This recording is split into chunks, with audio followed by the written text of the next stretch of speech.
kaitannya dengan jihad, kalau kaitannya itu dengan ajakan kepada orang-orang yang masih belum sadar untuk segera kembali kepada jalannya Allah, yang dikaitkan dengan tauhid itu bagaimana?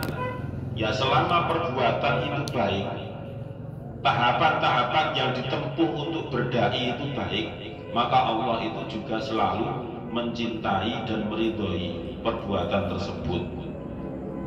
Nah, itu maksudnya. Ruwiya annahu sallallahu alaihi wasallam qala.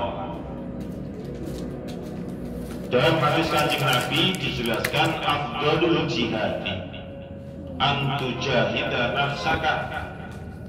Paling bagusnya jihad, paling utamanya jihad, paling afdhalnya jihad itu adalah memerangi hawa nafsunya sendiri.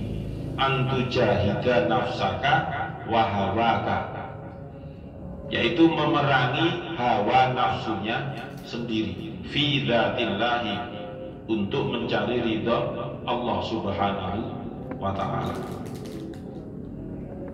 Jadi sebenarnya kita hidup di dunia ini, orang Islam terutama, itu setiap hari, setiap saat berjihad.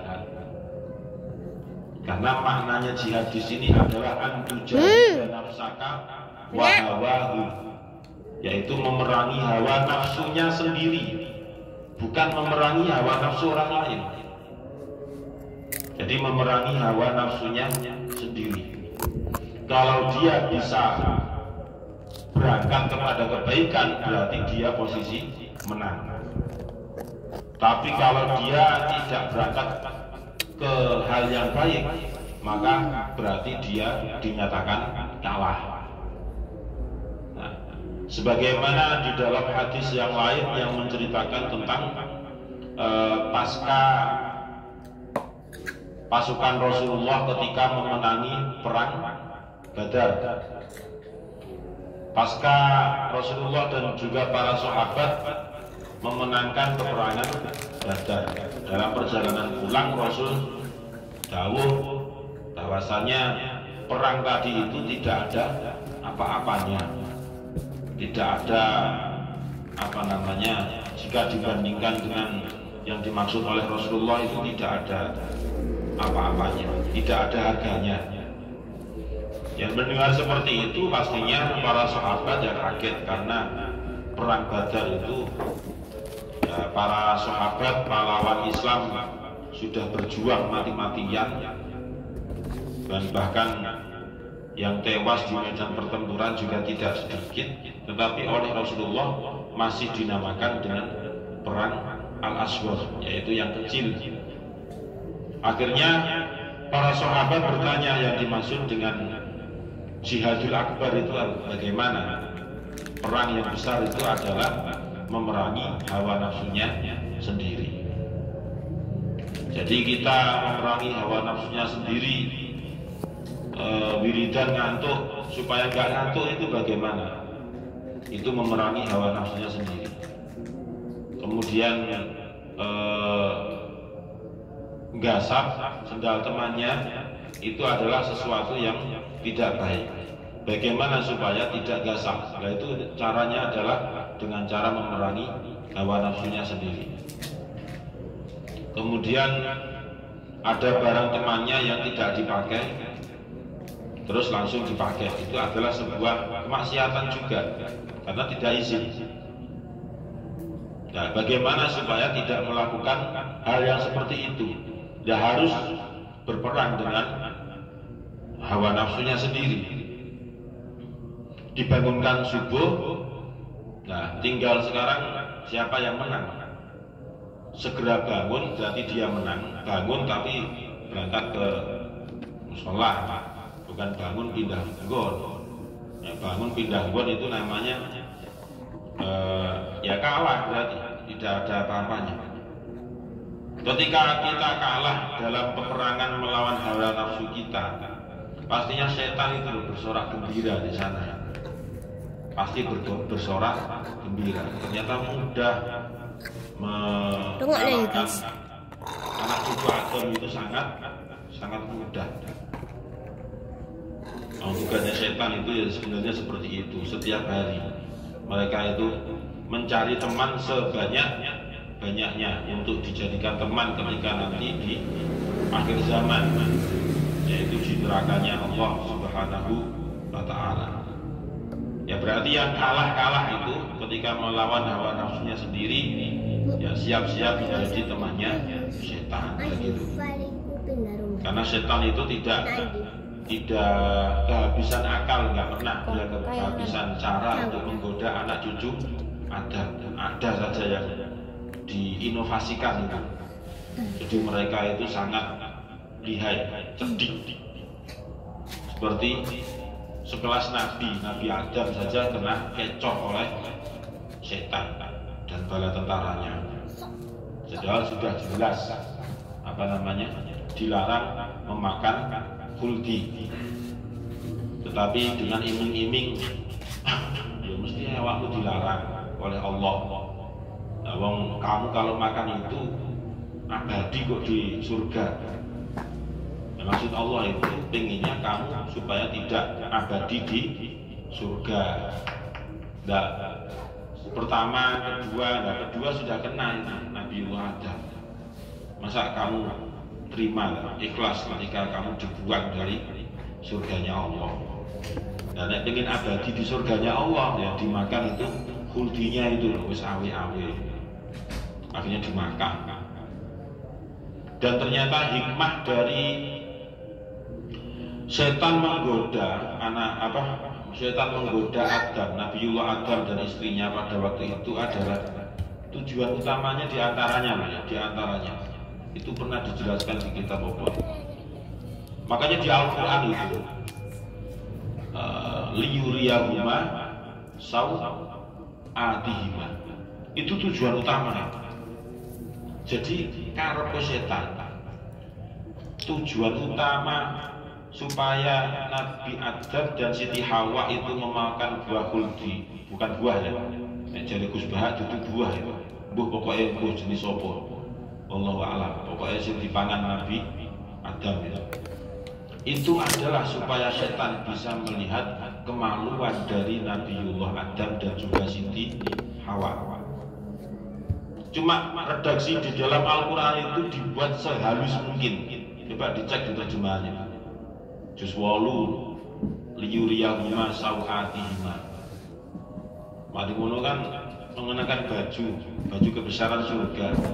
Setelah makan buah yang dimaksud tadi itu, memakan khuldi, otomatis terlepas semua. Setan yang bersorak gembira. Embute. Nah itu liyuriyahuma sawatihima. Akhirnya Nabiullah Adam dan juga istrinya kan watafiqa yaksifani alaihima min waraqil jannah, berusaha semaksimal mungkin untuk mencari dedaunan surga itu untuk ditutupkan di bagian-bagian hitam itu tadi, gitu ceritanya. Jadi iblis itu dan juga setan punya maksud tersendiri. Ternyata dia itu penasaran ke awal makhluk yang jenenge menungso yang diciptakan oleh Allah, yang dijenengno Adam, kemudian ditemani oleh Siti Hawa, jeruane, nah gitu loh. Akhirnya dirayu sekuat tenaga mereka, cek belum memakan khuldi tadi. Terus mari mangan khuldi, ya wes bertanggungjawaban kepada Allah. Adam mesti kandhani angel kandhane. Mungkin bijaknya, itu misalnya bahasa saya. Nek Gusti Allah ya, wallahu a'lam, bahasanya Allah. Wong mesti kandhani buah iku gak usah dibadhok. Kok badhok iku ndak apa. Akhirnya ya bagaimanapun harus dipertanggungjawabkan. Justru iming-iming setan tadi itu membuahkan musibah kan? Sebaliknya, jadi yang diiming-imingkan itu sebaliknya. Artinya kalau setan tadi membicarakan bahwasanya pengen abadi di surga harus makan kurdi. Wajar kalau Allah itu melarang kamu untuk makan kurdi, karena kurdi itu menyebabkan keabadian. Nah, kan manis itu kata-katanya. Tapi dibalik, sebenarnya dibalik. Dan setan sangat tahu sebenarnya yang dia omongkan untuk rayuan Nabi Adam itu adalah sesuatu yang tidak boleh. Tetapi yang namanya setan, yang namanya iblis, ya pasti bertentangan dengan kebenaran. Tidak ada ceritanya setan atau iblis itu bersekutu dalam kebaikan, itu nggak ada. Ya, setan atau iblis ya. Beda lagi kalau yang mengganggu di sini diselidiki kasus Pasuru, misalnya diselidiki Manue, itu bukan iblis, jin.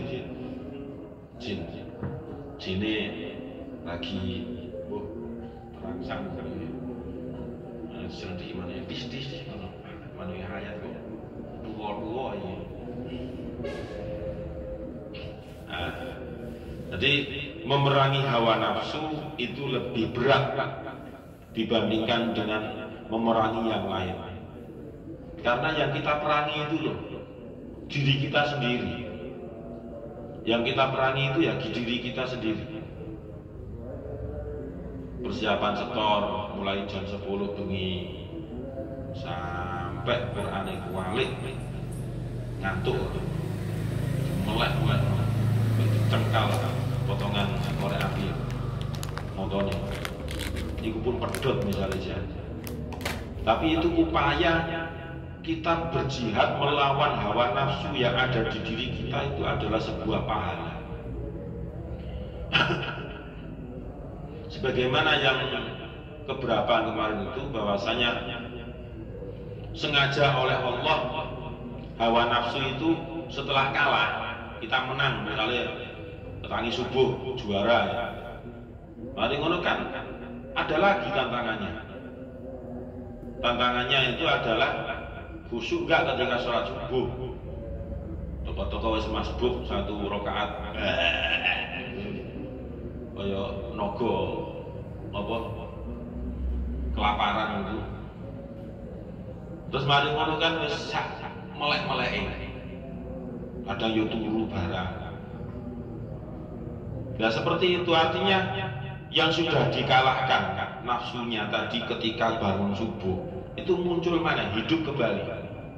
Ya sengaja oleh Allah seperti itu memang dibuatnya, supaya kita itu dapat pahala lagi, nek menang tadi. Makanya kita harus berusaha untuk menang. Terus mari ngono waqiah. Wis baulet sak imami bareng baulet pisan. Mari waqiah terus setoran ngantuk lagi, padahal sudah menang, diganggu lagi, ya sampai kiamat ya gitu tugasnya.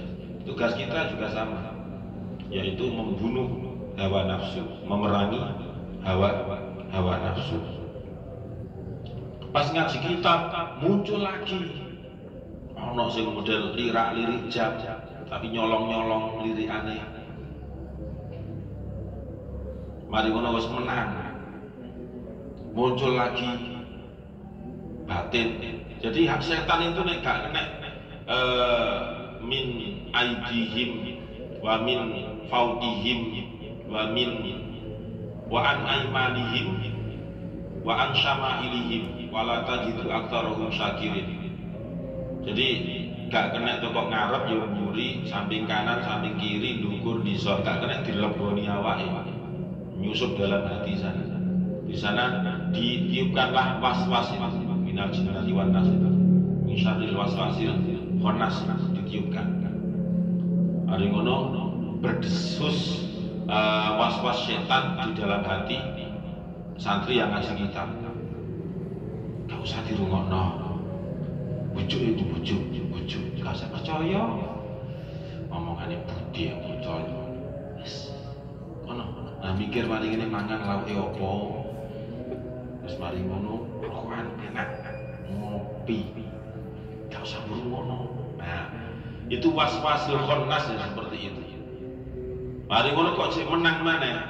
Nah itu baru setan nangis-nangis. Ya, setan nangis-nangis. Kenapa ya? Karena masih harus dimasuki dalam hatinya, tapi yang dimasuki dalam hatinya itu selalu bisa memenangkan pertarungan. Tapi itu angel. Sing agak-agak dijawab dhewe, yo. Dalam hati tapi iku bujuk iku. Maksudnya gak ngono ceritane. Aku loro. Kok kesal. Ya ada ngomongno ada khusyuk ngono lho. Ada wasno sing maca kitab, anggapan double jamu wis.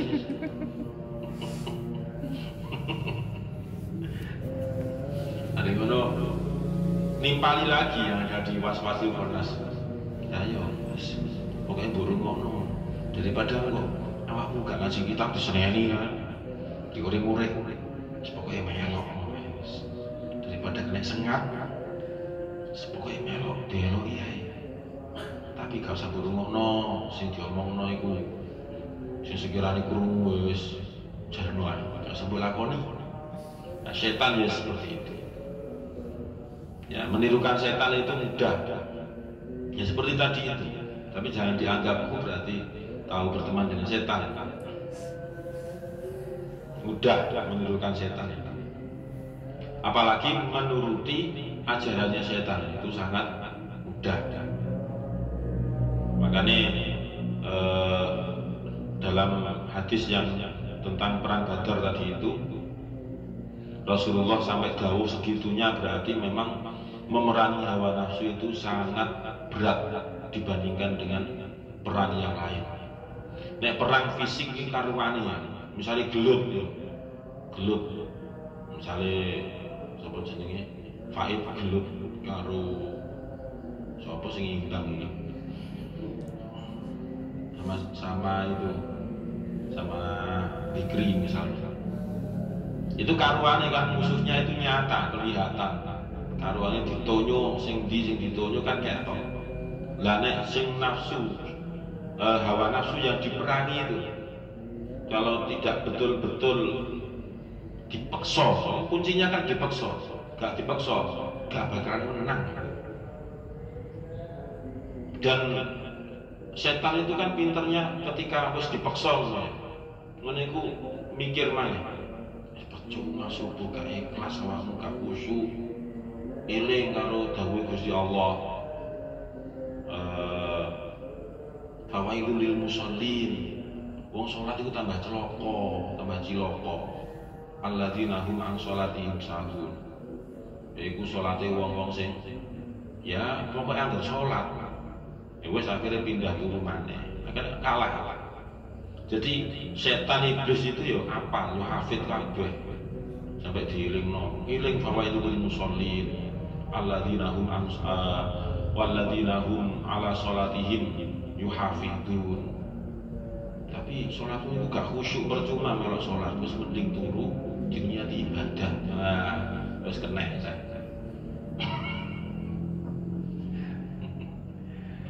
Berangkat kuliah yang ngono, mau macak ganteng, sampai sisire iku medhot kabeh, kantil ning gase.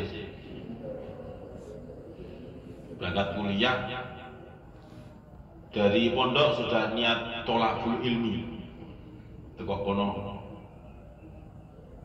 baru parkir sepeda motor itu beda tingkah, langsung. Ilmu tebar pesona, seret.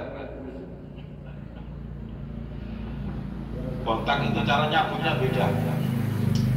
Padahal sekali cabut juga kena, kadang ini kucing. Ya, angel-angel dia. Dari apa? Akeh sing kanca wedoke baru datang. Tapi tidak sepi. Ya biasa disambut pisan gitu. Tapi yang kanca sing wedok wae sing teko. Buat kan dikakon aku. Kenapa? Ya kan.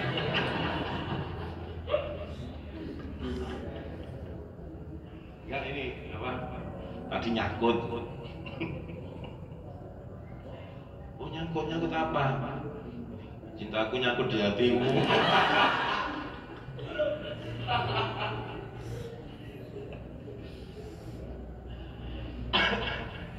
Balik ngono teko parkiran, jalan yang ngene kelas itu wis beda. Gare dimawi ku ilmu tebar pesona. Terus dialihkan semua oleh setan.